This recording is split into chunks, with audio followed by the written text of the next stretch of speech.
Hey guys, welcome back to another Titus Diorama ToyReviews, and in today's video we are going to be taking a look at the Hasbro Marvel Legends Marvel's Vulture from the Build-A-Figure Demigoblin wave. So let's go ahead and get to it.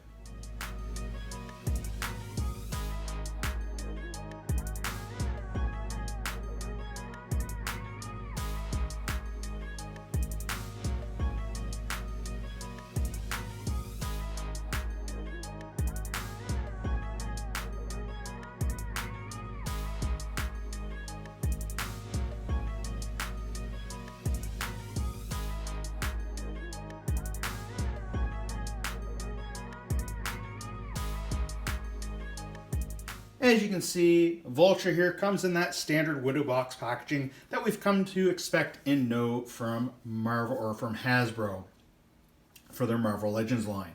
Now, this allows you to actually see the figure and any accessories or Build-A-Figure pieces that he does come with. The side of the packaging, of course, has that lovely artwork of the actual character, and the back of the packaging has a product shot, and in this case, because it is part of a Build-A-Figure wave, it does show you all the other figures required in order to build Demigoblin.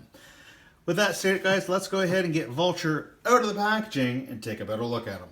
Alright guys, so here is the Vulture out of the packaging, and before we take a look at the actual figure itself, let's go ahead and take a look at the accessories that he does come with. Now, he comes with the Demigoblin's head from the Build-A-Figure, and I guess if you really wanted to, you could actually peg it onto the Vulture.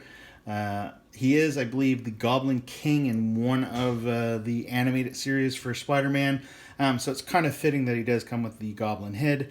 But he also comes with his helmeted head, of course, the head that comes on him, and then his wings, which I think they did a really great job of building these. Instead of attaching them directly to the actual arms, you just peg them in, and I will peg them in here shortly.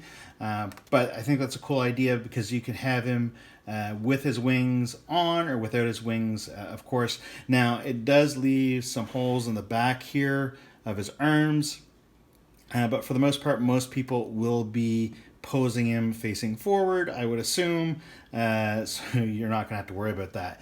I might be a little nitpicky here right now, but I kind of do wish that they had maybe also included maybe some fisted hands or another set of hands, like maybe more open hands for like flying poses, or if he's coming in to hit somebody, that kind of stuff. That stated, if you have any natural colored hands from other Marvel Legends figures, you might be able to peg them on. Now, the other one accessory that he does come with is the little kind of cowl around his neck there. That is a separate piece. You can remove it if you'd like to, but I do like how it looks. I believe this body mold is the 2099 Spider-Man or the Pizza Spider-Man mold, I believe. I could be wrong. If I am, please leave a comment in the comments below and let me know. The range on this particular figure has a lot of great articulation. He does have, or he can look quite far up, and of course quite far down with both head sculpts. And of course he can look back and forth, and he does have the ability to kind of get a little bit of sassy there with the head tilts. He does have butterfly joints. My right one is a little stuck. That's just due to some of the paint in there. His arms can go this far up. Of course, they can do a full 360. As you can see, he has the double jointed elbows. He has the upper bicep swivel. His wrists do allow him to flex back and forth, or hinge back and forth, and they do swivel. The ab crunch does allow to move a little bit forward and a little bit back. This is really the only part of this particular figure that I'm kind of disappointed in, is the fact that you can't get him to crunch farther forward or farther back. I get it, he's an old man. He's not supposed to be able to maybe be as flexible, but then again, he is supposed to be flying, and I'd like to get him in a little bit more of a flying pose by moving him back a little bit. He does have the hip swivel. He can kick this far on either side. He can kick this far forward and a little bit back. He does have that upper thigh swivel.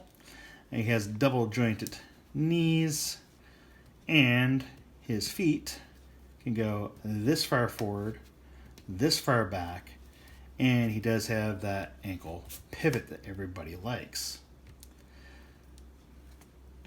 So guys, let's go ahead and get the wings put on so we can take a look at them with the wings on, and then we'll go from there. All right guys, so here is the Vulture, aka Adrian Toombs, with his wings on, and as you can see, he just pegs in there. They're a very tight peg, but you can still pull them out if you'd like to. Again, I kind of wish we had some different hand gestures to go with this, but overall I do think that the way that they've made these, and of course you can see they just pop off real easy if you pull on them too tight, but once you have the arms and the area that you want them, you can actually just peg them back in, and so you can have a different range. And I do like how they've designed it so that way when you move, other than when it's fully up, you pretty much have it covered. So as long as you don't get this gap, so you don't go the whole way down, you can get a really good range of the wing movement with that, which is pretty cool. Overall, guys, I think they did a really great job with this particular figure. I'm really glad to have the Vulture in my collection. I am trying to build out my Spider-Man villains a little bit right at the moment. And he now makes the second one from my Christmas and birthday that I got, which is really cool. It does have some limitations. Again, I wish that the ab crunch had a bit more range in it. But overall, I'm really happy to have this guy in my collection. If you've liked this video, by all means, click on that like button. If you're not already subscribed, click on the subscription button, and also click on that bell notification so you can be updated with any new content that I come out with. And as always, guys, stay nerdy.